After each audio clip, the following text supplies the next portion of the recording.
Assalamualaikum warahmatullahi wabarakatuh. Salam sejahtera untuk kita semua. Baik, hari ini kita akan melanjutkan materi yang berjudul Sistem Ekskresi pada Manusia. Kompetensi dasar yang akan kalian capai. Yang pertama, kalian mampu menganalisis hubungan antar struktur jaringan penyusun organ pada sistem ekskresi dalam kaitannya dengan bioproses dan gangguan fungsi yang dapat terjadi pada sistem ekskresi manusia. Yang berikutnya, kalian mampu menyajikan hasil analisis pengaruh pola hidup terhadap kelainan pada struktur dan fungsi organ yang menyebabkan gangguan pada sistem ekskresi serta kaitannya dengan teknologi. Ini 4 peta konsep pembelajaran yang diberikan dari kompetensi dasar dan akan kita pelajari lebih lanjut. Setiap makhluk hidup, di dalam tubuhnya akan terjadi proses yang namanya metabolisme. Dari proses metabolisme itu akan dihasilkan zat sisa yang sudah tidak digunakan lagi oleh tubuh. Nah, sistem ekskresi inilah merupakan mekanisme pengeluaran zat sisa metabolisme di dalam tubuh yang tujuannya untuk mencapai keseimbangan atau homeostasis. Fungsinya banyak sekali. Yang pertama, dapat menurunkan kadar zat metabolik dalam tubuh supaya tidak menyebabkan penumpukan atau akumulasi. Kemudian melindungi sel-sel tubuh dari zat bersifat racun, menjaga keseimbangan cairan dalam tubuh atau homeostasis, dan membantu mempertahankan suhu tubuh. Sistem ekskresi pada manusia melibatkan alat ekskresi yang terdiri dari ginjal, kulit, hati, dan paru-paru. Bagaimana? Di antara kalian sudah dapat menyebutkan fungsi organ penyusun sistem ekskresi pada gambar? Mudah-mudahan bisa ya. Baik, di sini ada bagan di mana setiap alat ekskresi tersebut berfungsi mengeluarkan zat sisa metabolisme yang berbeda-beda. Contohnya adalah ginjal, dia akan mengeluarkan dalam bentuk urin, paru-paru akan mengeluarkan zat sisa berupa karbon dioksida dan uap air, kemudian organ hati akan mengekskresikan urobirin dan urea, kulit akan mengekskresikan garam dan urea dalam bentuk keringat. Yang pertama kita akan bahas adalah organ ginjal.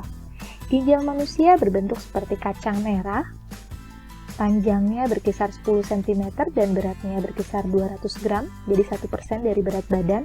Terletaknya di dua bagian tubuh, di sebelah kiri dan kanan dari tulang belakang, jadi di bagian dorsal ya. Di sini banyak sekali fungsi dari ginjal tersebut. Jadi produk dari ginjal ini adalah urin ya.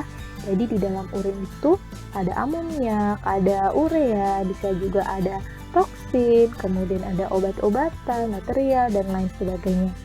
Di ginjal ini juga dapat mengatur keseimbangan asam basa, tekanan darah, produksi sel darah merah di dalam sumsum tulang, kemudian mengendalikan konsentrasi nutrisi darah, mengubah vitamin D yang inaktif menjadi aktif, dan tentunya dapat mengatur keseimbangan air dan garam dalam bentuk di dalam darah. Nah, semua produk ekskresinya adalah urin. Ini kita lihat, ini ada gambar struktur ginjal. Jadi struktur ginjal itu memiliki 3 daerah ya. Yang daerah terluar ini namanya adalah korteks, kemudian daerah tengah namanya medula, dan ada rongga. Rongga ginjal itu namanya adalah pelvis. Nah, di bagian korteks dan medula di sini banyak sekali suatu unit struktural dan fungsional dari ginjal yang dinamakan nefron. Jumlahnya itu banyak sekali, ya, berkisar jutaan.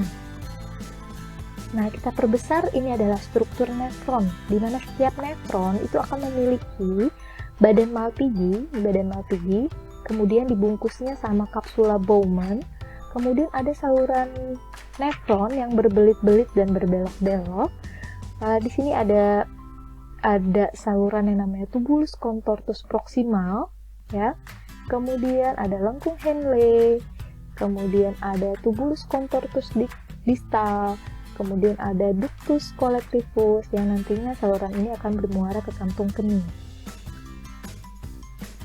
Berikutnya adalah bagaimana mekanisme pembentukan urin. Yang pertama terjadi di glomerulus. Ini glomerulus. Disinilah darah akan dibawa ke glomerulus dan akan mengalami yang namanya filtrasi. Filtrasi itu berarti proses penyaringan plasma bebas protein. Jadi diharapkan di sini sudah tidak lagi ada protein yang akan dikirim ke ginjal. Cairan yang difiltrasi, yang disaring, nanti akan melewati membran glomerulus. Di membran ini akan mampu menahan sel darah dan protein plasma, serta melewatkan air dan molekul yang berukuran kecil. Jadi, karena konsepnya adalah filtrasi, berarti filtrasi kan menyaring ya. Berarti nanti yang lolos dari saringan itu adalah molekul yang berukuran kecil. Jadi, di sini nanti molekul-molekul yang berukuran kecil bisa lanjut ke struktur ginjal yang berikutnya, namun molekul yang besar seperti contohnya adalah sel darah ya. Kita sudah bahas tentang komponen darah, itu ada plasma darah dan ada sel darah. Nah, sel darah ini molekulnya lebih besar sehingga dikembalikan lagi bersama dengan pembuluh darah. Hasilnya adalah dinamakan urin primer, di mana urin ini mengandung air dan zat terlarut. Contohnya adalah glukosa, klorida, dan natrium. Di sini tidak ikut tersaring karena memang molekulnya kecil, ya. Nah, di sini bisa langsung kita analisis. Jika urin seseorang itu mengandung sel darah merah, berarti sudah terjadi kerusakan di proses filtrasi. Berarti ada kelainan di organ bagian glomerulusnya. Harusnya tidak ditemukan sel darah ini, tidak ikut selanjutnya, tapi dikembalikan ke tubuh. Lanjut, berikutnya adalah proses reabsorpsi. Reabsorpsi ini adalah proses penyerapan kembali zat yang dibutuhkan oleh tubuh. Kalau sebelumnya hanya berdasarkan berat molekul saja, ukuran molekul, tapi di sini sudah diserap kembali zat-zat yang dibutuhkan oleh tubuh. Nah, ini terjadinya di tubulus contractus proximal atau kita singkat dengan TKP. Ada lengkung Henle, ada TKD, tubulus contractus distal, dan tubulus collectivus secara transport pasif dan aktif. Nah, sudah ingat ya. Berarti kalau pasif ini searah dengan gradien konsentrasi, kalau aktif berarti dia melawan gradien konsentrasi, di mana perpindahan dari konsentrasi yang rendah ke konsentrasi yang tinggi. Apa sih yang diabsorpsi? Berarti yang diabsorpsi adalah zat yang dibutuhkan oleh tubuh seperti natrium, klorin, glukosa ya. Glukosa masih dibutuhkan, diserap kembali, kemudian asam amino, air, urea, dan ion anorganik. Kemudian ada juga asam karbonat dan asam askorbat. Nah, hasilnya namanya adalah urin sekunder. Kemudian lanjut masuk ke namanya augmentasi. Nah, augmentasi ini terjadi proses pemindahan zat-zat tertentu dari darah ke dalam urin secara transport aktif. Kalau tadi masih pasif dan aktif, kalau sekarang sudah aktif. Terjadinya di mana? Terjadinya di TKP, di TKD, dan di tubulus collectivus. Namun arahnya berlawanan dengan proses reabsorpsi. Itu ya, kalau kita bisa lihat, nah seperti ini. Arahnya berlawanan. Nah, zat yang dipindahkan berarti dengan cara transport aktif itu seperti ion hidrogen, amonia, kreatinin, asam hipurat, obat-obatan tertentu, dan zat kimia asing, serta ion kalium. Inilah hasilnya, yaitu urin sesungguhnya, di mana urin yang kita keluarkan setiap hari itu mengandung air, urea, amonia, garam, zat warna empedu, vitamin, obat-obatan, ataupun juga hormon.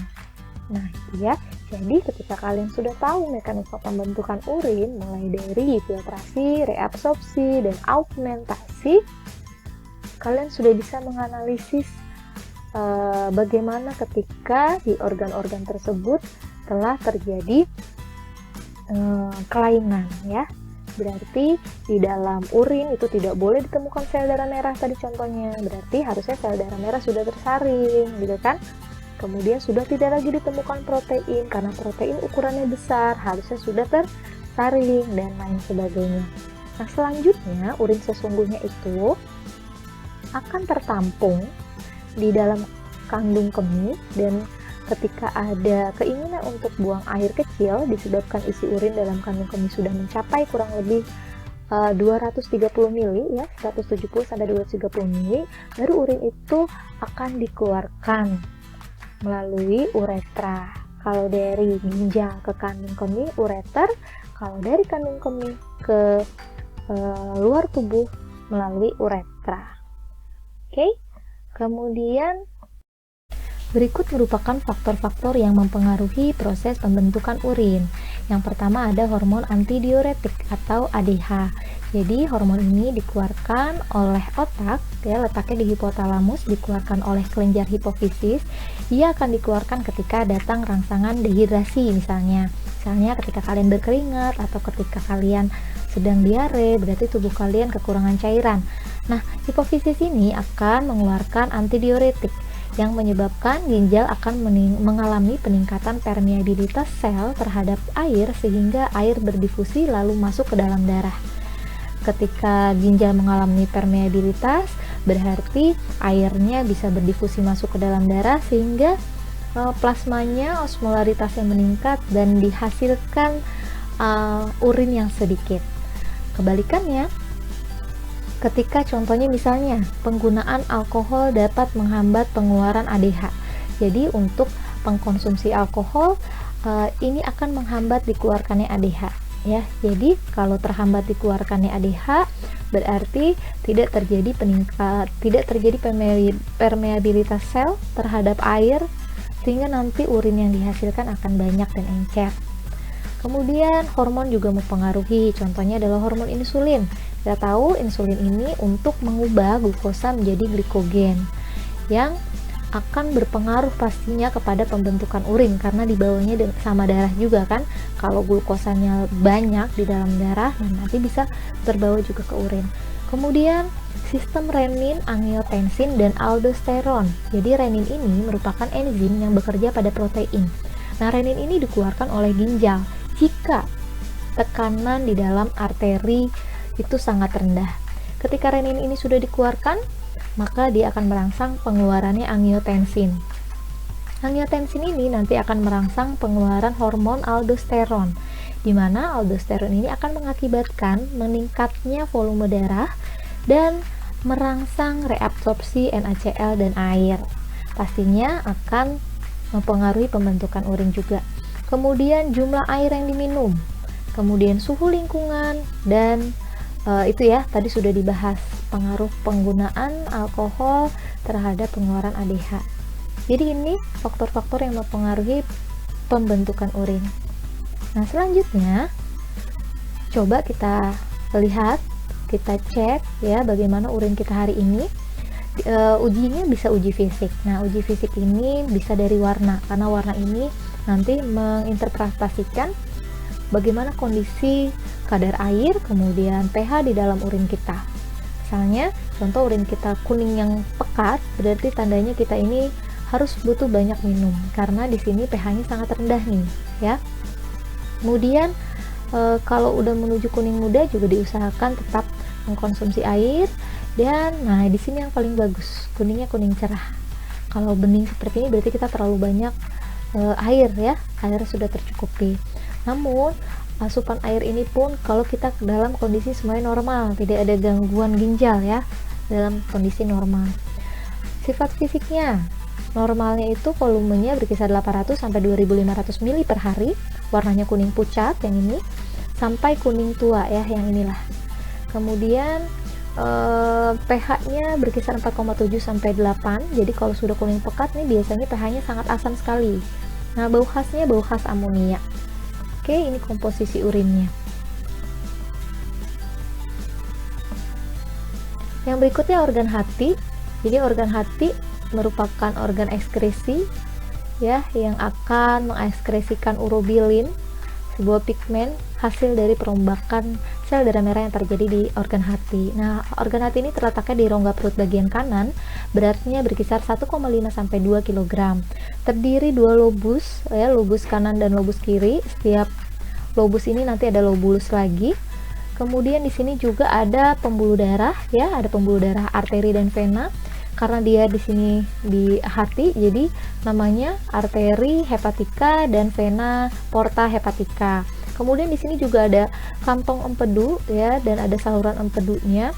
Kantong empedu ini nanti akan menampung cairan empedu yang dihasilkan dari hati ini.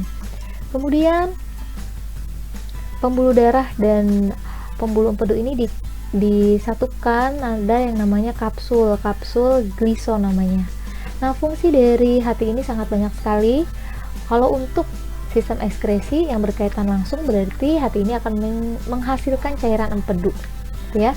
Selain itu juga kita tahu hati ini dapat menjalankan peran detoksifikasi atau menetralkan racun, kemudian menyimpan gula dalam bentuk glikogen, kemudian membentuk eritrosit pada janin dan membentuk atau merombak protein. Nah, sekarang kita lihat proses perombakan eritrosit. Jadi eritrosit itu siklus hidupnya 120 hari sekali, jadi dirombaknya di organ hati. Kita tahu di eritrosit itu ada protein, jadi pembongkaran protein sebenarnya ya. Protein yang namanya hemoglobin. Di sini ada 3 komponen hemoglobin, ada hem, ada Fe, dan ada globin. Nah, semuanya akan terurai. Nanti yang hem ini akan dirubah menjadi pigmen yang namanya bilirubin dan biliverdin. Bilirubin ini akan dioksidasi menjadi urobilin. Nah, urobilin inilah yang mewarnai feses dan urin. Kemudian biliverdin inilah yang mewarnai zat warna empedu. Dan zat warna empedu ini nanti akan disalurkan ke kantong empedu. Inilah produk ekskresi yang dihasilkan oleh hati. Kemudian bagaimana dengan zat besi? Zat besi ini disimpan di organ hati. Nah, jadi organ hati itu kaya dengan zat besi. Makanya di masyarakat itu bisa sebagai sumber penghasil zat besi bagi tubuh, ya. Kemudian ada globin. Nah, globin ini nanti akan dipakai lagi untuk pembentukan hemoglobin yang baru. Selanjutnya paru-paru. Paru-paru ini sebenarnya sudah dibahas di sistem pernafasan, jadi saya tidak akan membahas lebih lanjut di sini. Intinya di paru-paru ada zat yang akan diekskresikan, yaitu berupa karbon dioksida dan H2O yang akan dikeluarkan melalui proses pernafasan. Karbon dioksida dan H2O ini merupakan hasil metabolisme dari proses katabolisme yang terjadi di dalam sel, tepatnya di organel mitokondria, di mana kita tahu ya, tujuan pernafasan adalah untuk mendapatkan energi, tapi sisanya ini nggak boleh terlalu tinggi di dalam tubuh, dikeluarkan melalui sistem ekskresi. Selanjutnya kulit. Jadi selain sebagai pelindung ataupun sebagai pengatur suhu, mencegah dehidrasi, kulit ini juga bisa sebagai alat ekskresi, di mana kulit ini menghasilkan keringat, ya. Jadi di keringat inilah nanti akan terdapat molekul-molekul atau zat sisa yang harus dikeluarkan. Tentunya di organ kulit ini nanti akan ada bagian-bagian yang membantu dalam proses pengeluaran keringat. Nah, bagaimana sih pembentukan keringat? Jadi dianalogikan, misalnya di sini ada peningkatan suhu, ya, berarti lagi panas. Nah, ketika panas berarti menyebabkan pembuluh darah ini melebar dan akhirnya dibawa rangsangan tersebut dan diolah oleh hipotalamus yang ada di otak, dan dari sini akan dikeluarkannya bradikinin. Bradikinin ini akan mengaktifkan kelenjar keringat, dan kelenjar keringat kalau sudah aktif dia akan melakukan penyerapan air, garam, urea, dan menghasilkan keringat, ya, dalam penguapan, sehingga ketika terjadi proses penguapan tersebut suhu tubuh akan normal kembali, gitu, dan sebaliknya. Oke, ini adalah kelainan. Sebenarnya kelainannya bisa pada ginjal, bisa pada paru-paru, bisa pada kulit, bisa pada hati, yang tentunya semua akan mempengaruhi sistem ekskresi. Di sini saya ambil contohnya yang ginjal saja, ya. Untuk yang lainnya bisa kalian cari sendiri dan nanti dibahas di lebih lanjut di materi selanjutnya. Batu ginjal, ya. Di sini ada batu ginjal, kemudian gagal ginjal kronis atau menahun. Kemudian di sini ada albuminaria. Albumin ini sejenis protein. Berarti kalau albuminaria di urinnya ditemukan protein. Berarti kalau ditemukan protein harusnya albumin ini tersaring, ya. Nah, karena filternya di glomerulus ini terganggu, oleh karena itu di urinnya masih ditemukan albumin. Kemudian ada kanker ginjal. Ini kanker ini yang sehat, ini yang ada kankernya. Kemudian diabetes kita kenal, ya, ada diabetes mellitus, di mana di urinnya ditemukan glukosa yang tinggi karena terganggunya dikeluarkannya hormon insulin sedikit, gitu, ya. Jadi glukosanya nggak dirubah menjadi glikogen. Nah, ini contoh yang diabetes insipidus. Diabetes insipidus ini gangguan di pengeluaran ADH ini, ya. Jadi di pengeluaran ADH ini, jadi terhambat nih pengeluaran ADH-nya, sehingga urin yang dihasilkan banyak. Jadi cirinya diabetes insipidus ini sering pipis ya, sering mengeluarkan urin. Kemudian ini ada gambar ginjal yang mengalami peradangan atau nefritis, kemudian ini ada ginjal yang sehat. Nah, sekarang ini salah satu contoh teknologi pengobatan yang terjadi untuk mengatasi gangguan fungsi ginjal. Nah, ini sudah tidak asing lagi, namanya hemodialisa atau cuci darah. Jadi ini mesin hemodialisisnya ya. Jadi sama aja, mesin ini menggantikan peran dari ginjal yang sudah tidak berfungsi secara baik. Di sini ngapain mesinnya? Sama prosesnya, ada proses filtrasi, ada proses reabsorpsi, ada proses augmentasi gitu. Jadi sama ya, pengganti ginjal hanya di sini pakai mesin. Kemudian ada cangkok ginjal, tentunya di sini membutuhkan prosedur yang sangat ketat karena memang diharapkan antara pendonor dengan penerima ya, resipien ginjal tersebut mengalami kecocokan atau tidak mengalami penolakan. Kemudian di sini ini ada extracorporeal shockwave lithotripsy. Maksudnya adalah ESWL ini memakai gelombang untuk menghancurkan, contohnya di sini adalah batu ya, batu ginjal. Nih yang ada di ginjal ataupun di kandung kemih, sehingga mengganggu dalam proses pengeluaran urin. Nah, ini hanya contoh saja, kalian bisa perkaya lagi materinya dengan sumber yang lain, kemudian kerjakan LKPD-nya secara berkelompok. Selamat belajar semua, sampai di sini dulu video pembelajarannya. Wabillahi taufiq wal hidayah. Wassalamualaikum warahmatullahi wabarakatuh.